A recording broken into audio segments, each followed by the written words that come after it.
So ultimate attacks inside Marvel Rivals are extremely powerful. They can essentially change the tide of any game within Marvel Rivals. But exactly how long into a game do you get your ultimate, and also what do you need to do to actually gain ult charge? Now, dealing damage does give you ult charge. So as you can see here, your charge is going up quicker as you deal damage.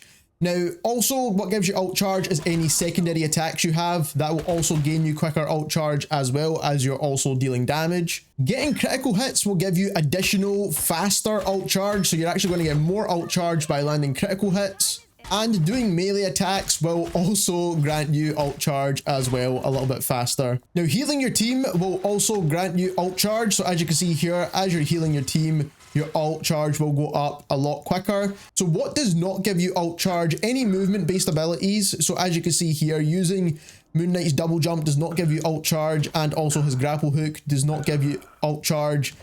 And the same goes for Spider-Man's web sling, Venom's web sling, any kind of rocket thruster boost, anything like that movement based in this game does not give you ult charge. Also, missing any attacks does not give you ult charge. So even though you do use certain abilities, you're not going to get additional ult charge by just using the ability. You need to use them whilst dealing some sort of damage.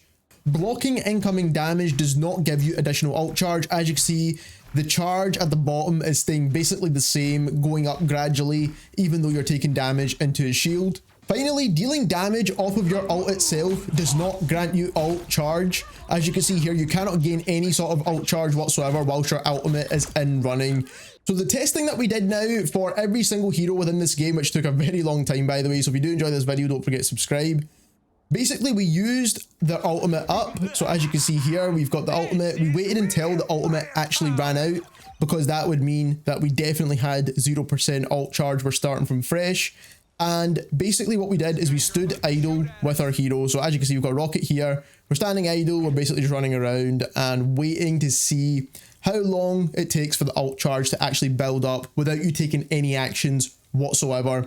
Then what we did is we ran the test again. So as you can see, we'll run the test again. So what we did is we basically done his ultimate again. Then what we did is we waited for the ultimate to run out. And the first test was to deal damage after his ultimate to see how much quicker you gain ult charge whilst being active and dealing damage. Now, we started Groot off at his max HP, and we also basically just fired our weapon, and we included the reload times and everything, and also the time it takes for Groot to die and come back. And the reason why we included all this stuff in is because you're not likely to be dealing damage every single second of every single moment. There's going to be moments where you're running around, you're not finding any enemies, moments where you're coming back from spawn, moments where basically you're reloading or you're going to find a health pack. There's going to be times in this game where you're not actually dealing any sort of damage whatsoever. So this is basically the optimal. Then we ran the test again for a third time, and that is especially with the healers, because as you can see, we done the ultimate, made sure it ran out, and what we did was we basically tested for their primary healing ability, and if the healing gives you more ult charge than damage output. So for Rocket, for example, as you can see here, his healing does grant you additional ult charge. And basically we just sat here with Rocket and we did the test for every single other hero as well when it comes to the strategists within Marvel Rivals. So we then took all this data and we put it into a spreadsheet. So as you can see the spreadsheet right now, all these times are in minutes, by the way. So basically, for example, Adam Warlock, if you're doing no action whatsoever, it takes 6 minutes, 51 seconds to gain his ultimate by being idle. And then if you do his primary attack, you cut that down to 1 minute and 2 seconds. And if you heal only, so if you're only spamming his heal, then you get 1 minute and 46 seconds to get your ultimate. So that is how the times are all working here, just so you can understand that as well. And as you can see, we're going to ignore the no action time, because there's never really going to be a game where you're not taking any action whatsoever. So unless you're basically trying not to play, then that is the only way you'll get these times right here. So what we've done now is we've organized in terms of the quickest ultimate at the top. So this is if you're dealing constant damage within a game, which you pretty much should be, then how fast can you get your ultimate? So Squirrel Girl can get her ultimate every 25 seconds almost, which is pretty insane if you're having a decent damage output. And to be honest, for some of these heroes, it's very easy to get that ultimate as well. So Venom's next, Wolverine's next. Might be a little bit more difficult with Wolverine because you need to be kind of up close and personal. Psylocke is up there as well, so her ultimate's pretty strong as well, and you're going to get it every 30 seconds. Iron Man, again, another really strong ultimate, and you can get this pretty much every 30 seconds. And then everything that's below basically 40 seconds, I think, is pretty quick in this game, especially if you're having a good damage output.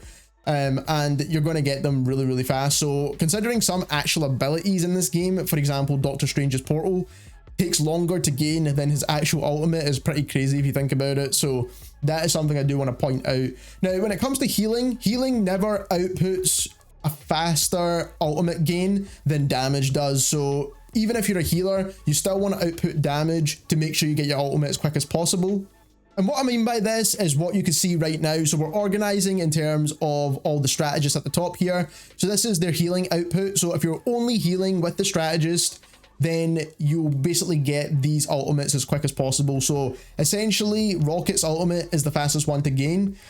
Then it's Cloak and Dagger. Then it's Jeff the Shark. Then it's Invisible Woman. But basically, most of the strategist ultimates got nerfed in terms of how long it takes for you to actually get them because they were crazy powerful. So basically that's what's taking this time here. Now, one exception to this rule is Loki. So if you're using his doppelgangers and you're dealing tons of damage, this is with both doppelgangers, by the way, you can get his ultimate in 0.47 seconds. So we also added in Moon Knight's unks as well to see if that drops how long it takes for you to gain his ultimate, and it does by about 10 seconds. So you can use his unks because it basically gives you an extra damage output because it bounces back and forth between the unks.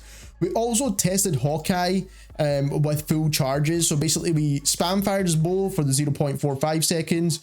And then for the 0.49 seconds, we basically charged his bow fully, let it fire, charge his bow fully, let it fire. But there's not too much of a time difference there. So I actually think there's no difference essentially in you charging the bow or not charging the bow or doing a mixture of both. For Namor, his turret output doesn't really matter towards your ultimate gains. Most of your gains are going to be with your primary fire. As you can see, there's basically like 1 second of difference, which is basically within the margin of error anyway.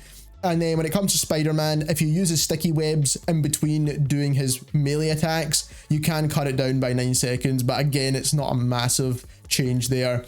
Now that we went through all the numbers, and to quickly round this off, the next time you need an ultimate as quickly as possible to help you turn the tide of a game within Marvel Rivals, these are the top 5 ultimates you need to try and get with the heroes that are associated with them. And we'll also put an honorable mention of a 6th place for a support ultimate as well, because they are going to help you win games as well. So there we have it. That is how you actually gain ult charge within Marvel Rivals, and which ultimates you can actually get the quickest in this game to have the largest impact. If you got any sort of value from this video, don't forget to subscribe to the channel, and thank you very much for watching.